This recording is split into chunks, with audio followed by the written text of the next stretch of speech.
बृहस्पति देवता की जय। विष्णु भगवान की जय। बृहस्पतिवार व्रत कथा। प्राचीन समय की बात है। एक बड़ा ही प्रतापी तथा दानी राजा राज्य करता था। वह प्रत्येक गुरुवार को व्रत रखता तथा पूजा करता, परंतु यह सब बातें उसकी रानी को अच्छी नहीं लगती थी।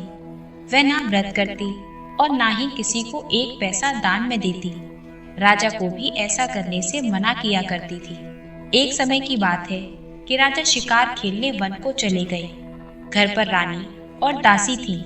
उसी समय गुरु बृहस्पति साधु का रूप धारण कर राजा के दरवाजे पर भिक्षा मांगने आए। साधु ने रानी से भिक्षा मांगी तो वह कहने लगी, हे साधु महाराज, मैं इस दान और पुण्य से तंग आ गई हूँ और आप कोई ऐसा उपाय बताएं जिससे यह सारा धन नष्ट हो जाए और मैं आराम से रह सकूं।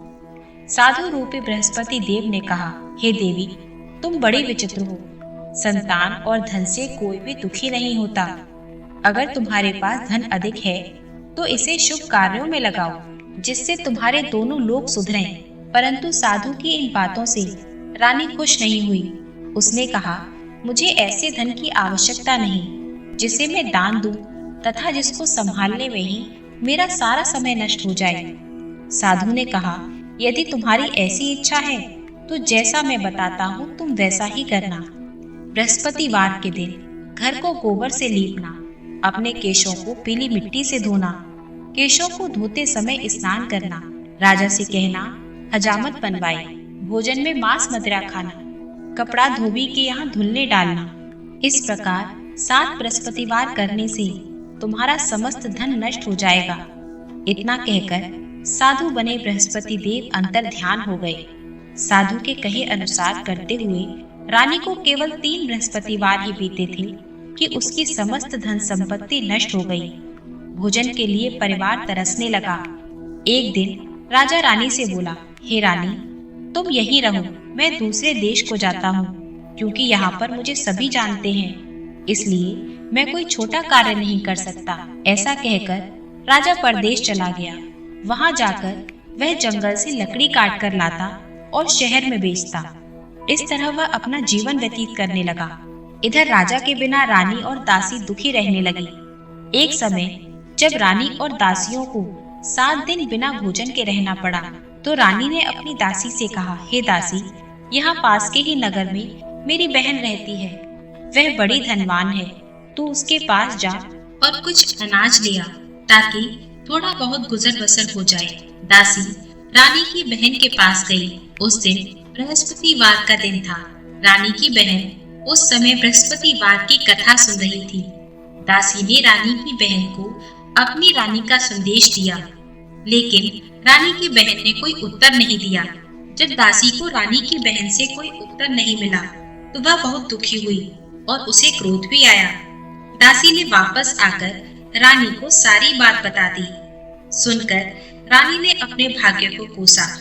उधर रानी की बहन ने सोचा कि मेरी बहन की दासी आई थी, परंतु मैं उससे नहीं बोली, इससे वह बहुत दुखी हुई होगी।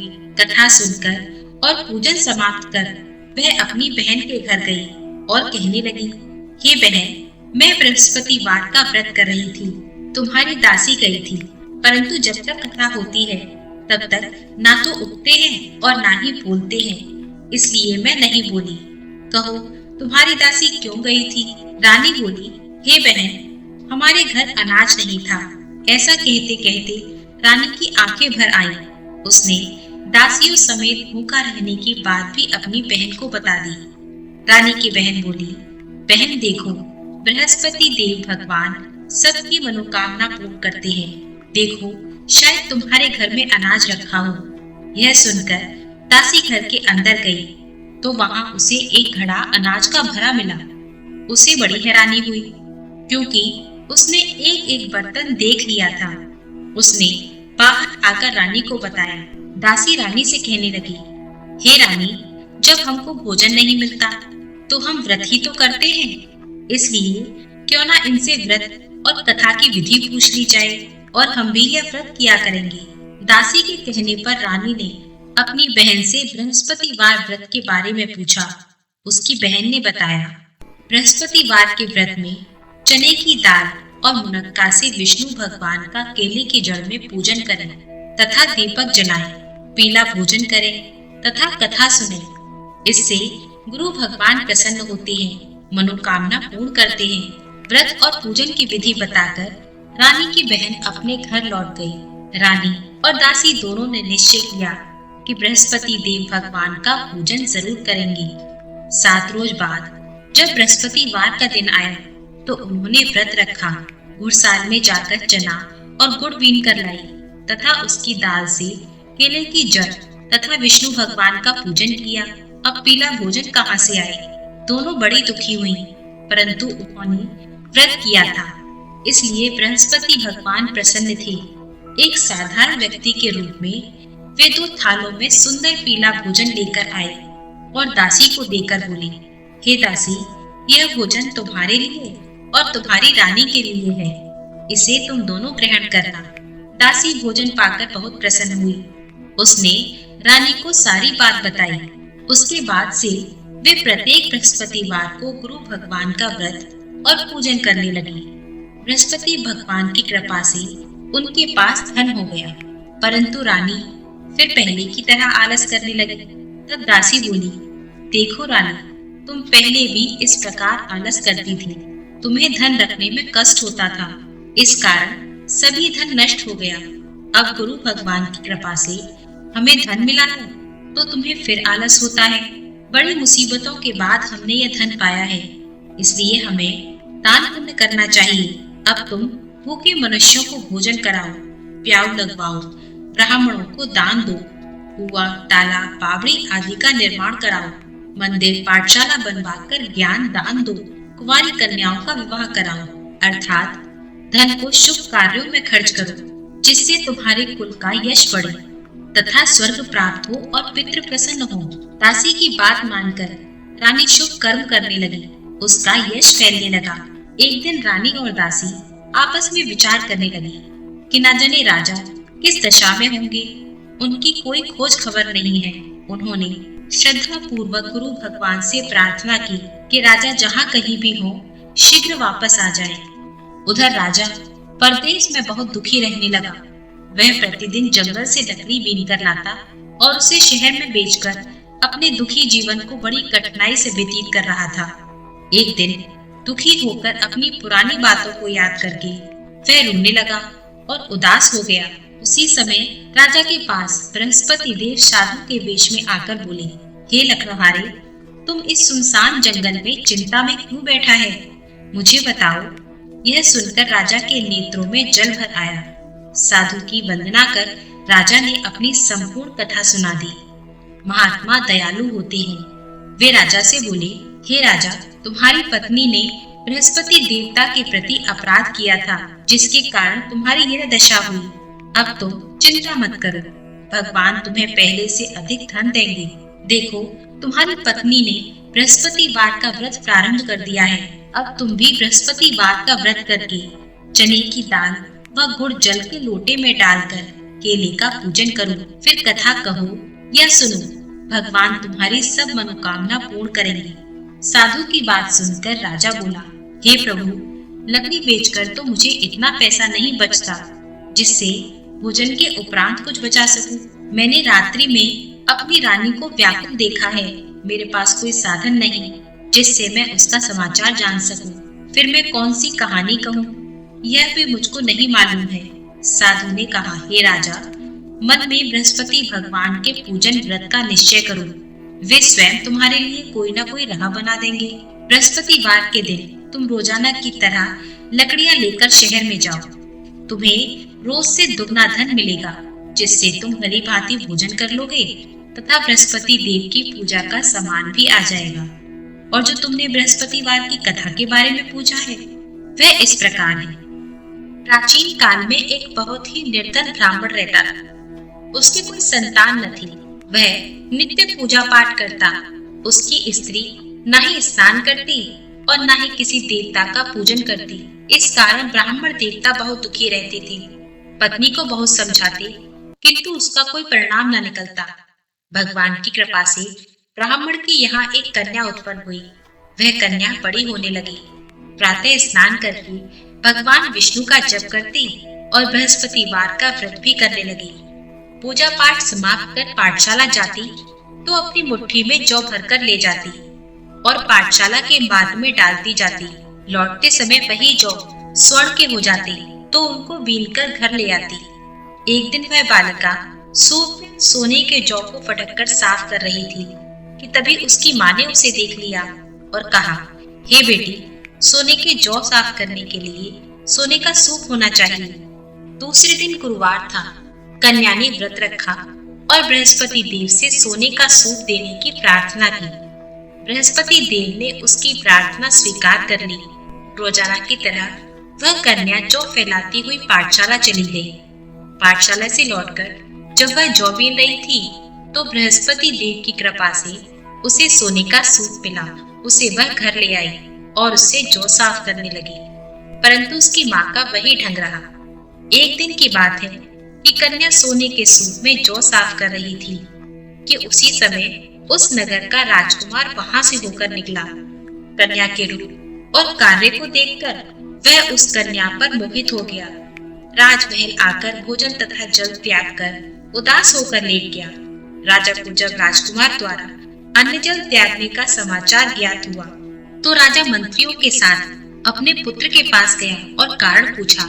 राजकुमार ने राजा को सारी बात बता दी। राजकुमार ने राजा को उस लड़की के घर का पता भी बता दिया। मंत्री उस लड़की के घर गया। मंत्री ने ब्राह्मण के समक्ष राजा की ओर से निवेदन किया कि कुछ ही दिनों के बाद ब्राह्मण की कन्या का विवाह राजकुमार के साथ संपन्न कर दिया जाए। ब्राह्मण इस बात के लिए राजी हो गया। कन्या के घर से जाते ही ब्राह्मण के घर में पहले की भांति गरीबी का निवास हो गया। एक दिन दुखी होकर ब्राह्मण अपनी पुत्री से मिलने गए। बेटी ने पिता की दुखी अवस्था को देखा और अपनी माँ का हाल पूछा। ब्राह्मण ने सभी हाल कह सुनाया। कन्या ने बहुत सा धन देकर अपने पिता को विदा कर दिया, लेकिन कुछ दिन के बाद फिर वही हाल हो गया। ब्राह्मण फिर अपनी कन्या के यहाँ गया और सभी हाल कहा तो पुत्री बोली, हे पिताजी, आप माताजी को यहाँ ले लाओ। मैं उन्हें विधि बता दूंगी जिससे गरीबी दूर हो जाएगी। ब्राह्मण देवता अपनी स्त्री को साथ लेकर अपनी पुत्री के पास राजमहल में जा पहुंचे तो पुत्री अपनी माँ को समझाने लगी, हे माँ, तुम प्रातःकाल उठकर स्नान आदि करके विष्णु भगवान का पूजन करो तो सब दरिद्रता दूर हो जाएगी। परंतु उसकी माँ ने उसकी एक बात भी नहीं मानी। वह प्रातःकाल उठकर अपनी पुत्री का बचा हुआ झूठन खा लेती। एक दिन उसकी पुत्री को बहुत गुस्सा आया। उसने अपनी माँ को एक कोठरी में बंद कर दिया। प्रातः उसे स्नान आदि करा के पूजा पाठ करवाया तो उसकी माँ की बुद्धि ठीक हो गई। इसके बाद वह नियम से पूजा पाठ करने लगी और प्रत्येक बृहस्पतिवार को व्रत भी करने लगी। इस व्रत के प्रभाव से मृत्यु के बाद वह स्वर्ग को गई और ब्राह्मण भी सुख पूर्वक इस लोक का सुख भोगकर स्वर्ग को प्राप्त हुआ। इस तरह कहानी कहकर साधु बने बृहस्पति देव वहां से आलोप हो गए। धीरे धीरे समय व्यतीत होने पर फिर बृहस्पतिवार का दिन आया। राजा जंगल से लकड़ी काटकर किसी भी शहर में बेचने गया। उसे उस दिन और दिनों से अधिक धन मिला। राजा ने चना गुड़ आदि लाकर बृहस्पतिवार का व्रत किया। उस दिन से उसके सभी कलेश दूर हुए। परंतु जब अगला गुरुवार का दिन आया तो वह बृहस्पतिवार का व्रत करना भूल गया। इस कारण बृहस्पति भगवान नाराज हो गए। उस दिन उस नगर के राजा ने विशाल यज्ञ का आयोजन किया तथा अपने समस्त राज्य में घोषणा करवा दी कि सभी मेरे यहाँ भोजन करने आवे, किसी के घर चूल्हा न जले। इस आज्ञा को जो ना मानेगा उसको फांसी की सजा दी जाएगी। राजा की आज्ञा के अनुसार राज्य के सभी वासी राजा के भोज में सम्मिलित हुए, लेकिन लकड़हारा कुछ देर से पहुंचा, इसलिए राजा उसको अपने साथ महल में ले गए। जब राजा लकड़हारे को भोजन करा रहे थे तो रानी की दृष्टि उस खूंटी पर पड़ी जिस पर उसका हार लटका हुआ था। उसे हार खूंटी पर लटका दिखाई नहीं दिया। रानी को निश्चय हो गया कि मेरा हार इसी लकड़हारे ने चुराया है।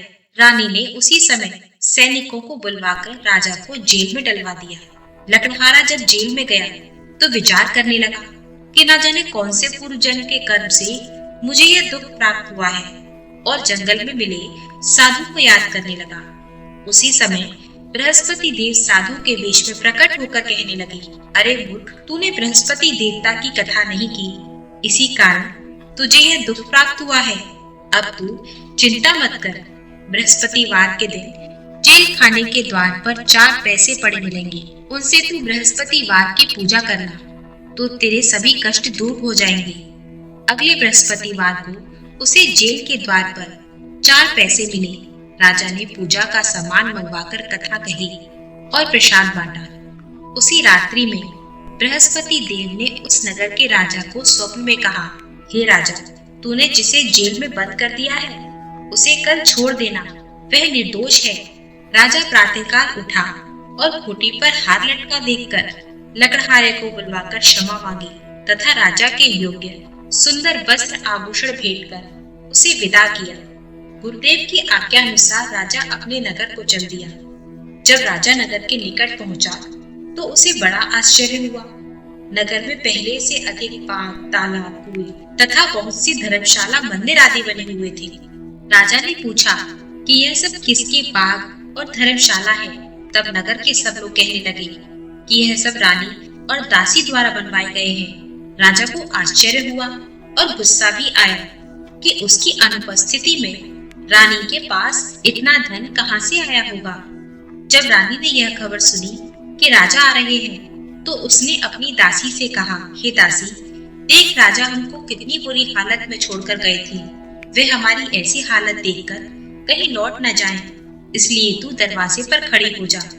रानी की आज्ञा के अनुसार दासी दरवाजे पर खड़ी हो गई और जब राजा आए तो उन्हें अपने साथ महल में ले आई। तब राजा ने क्रोध करके अपनी तलवार निकाली और पूछने लगा, बताओ यह धन तुम्हें कैसे प्राप्त हुआ।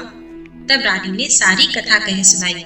राजा ने निश्चय किया कि 7 दिन बाद तो बृहस्पति देव का सभी पूजन करते हैं, परंतु मैं रोजाना दिन में 3 बार कथा कहा करूंगा तथा रोज व्रत किया करूंगा।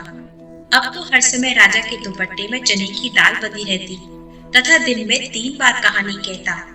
एक रोज राजा ने विचार किया कि चलो अपनी बहन के यहाँ होकर आता हूँ। इस तरह निश्चय कर राजा घोड़े पर सवार हो अपनी बहन के घर चल दिया। मार्ग में उसने देखा कि कुछ आदमी मूर्ति को लिए जा रहे हैं। उन्हें रोककर वह कहने लगा, अरे भैया, मेरी बृहस्पतिवार की कथा सुन लो। वे बोले, लो हमारा तो आदमी मर गया है, इसको अपनी कथा की पड़ी है। परंतु कुछ आदमी बोले, अच्छा कहो, हम तुम्हारी कथा भी सुनेंगे। राजा ने दाल निकाली और कथा कहनी शुरू कर दी।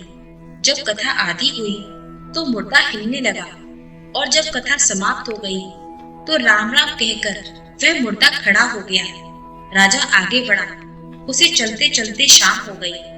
आगे मार्ग में उसे एक किसान खेत में हल चलाता मिला। राजा ने उससे कहा, सुनो भैया, मेरी बृहस्पतिवार की कथा सुन लो। लेकिन वह नहीं माना। राजा आगे चलने लगा। राजा के हटते ही बैल पछाड़ खाकर गिर गई तथा किसान के पेट में बहुत तेज दर्द होने लगा। उसी समय किसान की माँ रोटी लेकर आई। उसने जब ये देखा तो अपने पुत्र से सभी हाल पूछा। बेटे ने सभी हाल कह सुनाया। बुढ़िया दौड़ी दौड़ी उस घुड़सवार के पास पहुंची और उससे बोली, मैं तेरी कथा सुनूंगी, तू अपनी कथा मेरे खेत पर चलकर ही कहना। राजा ने लौटकर बुढ़िया के खेत पर जाकर कथा कही, जिसके सुनते ही बैल खड़े हो गए तथा किसान के पेट का दर्द भी बंद हो गया। राजा अपनी बहन के घर पहुंचा। बहन ने भाई की खूब मेहमानी की। दूसरे रोज राजा प्रातःकाल जागा तो वह देखने लगा कि सब लोग भोजन कर रहे हैं। राजा ने अपनी बहन से पूछा, ऐसा कोई मनुष्य है जिसने भोजन नहीं किया हो, जो मेरी बृहस्पतिवार की कथा सुन ले। बहन बोली, हे भैया, यह देश ऐसा ही है। यहाँ पहले लोग भोजन करते हैं, बाद में कोई अन्य काम करते हैं। फिर वह एक कुम्हार के घर गई, जिसका लड़का बीमार था। उसे मालूम हुआ कि उसके यहाँ 3 दिन से किसी ने भोजन नहीं किया। रानी ने अपने भाई की कथा सुनने के लिए कुम्हार से कहा, तो कुम्हार तैयार हो गया। राजा ने जाकर बृहस्पतिवार की कथा कही, जिसको सुनकर कुम्हार का लड़का ठीक हो गया। अब तो राजा की प्रशंसा होने लगी। एक दिन राजा ने अपनी बहन से कहा, हे बहन, मैं अपने घर को जाऊंगा, तुम भी तैयार हो जाओ। राजा की बहन ने अपनी सास से अपने भाई के साथ जाने की आज्ञा मांगी। सास बोली, हाँ चली जा, मगर अपने लड़कों को मत ले जाना, क्योंकि तेरे भाई की कोई संतान नहीं होती। बहन ने अपने भाई से कहा, हे भैया, मैं तो चलूंगी, परंतु कोई बालक नहीं जाएगा। अपनी बहन को भी छोड़कर दुखी मन से राजा अपने नगर को लौट आए। राजा ने अपनी रानी से सारी कथा बताई और बिना भोजन किए वह शैया पर लेट गया। रानी बोली, हे प्रभु, बृहस्पति देव ने हमें सब कुछ दिया है, वे हमें संतान अवश्य देंगे। उसी रात को बृहस्पति देव ने राजा को स्वप्न में कहा, हे राजा, उठ, सभी सोच त्याग दे, तेरी रानी गर्भवती है। राजा को यह जानकर बड़ी खुशी हुई। 9वें महीने में रानी के गर्भ से एक सुंदर पुत्र पैदा हुआ।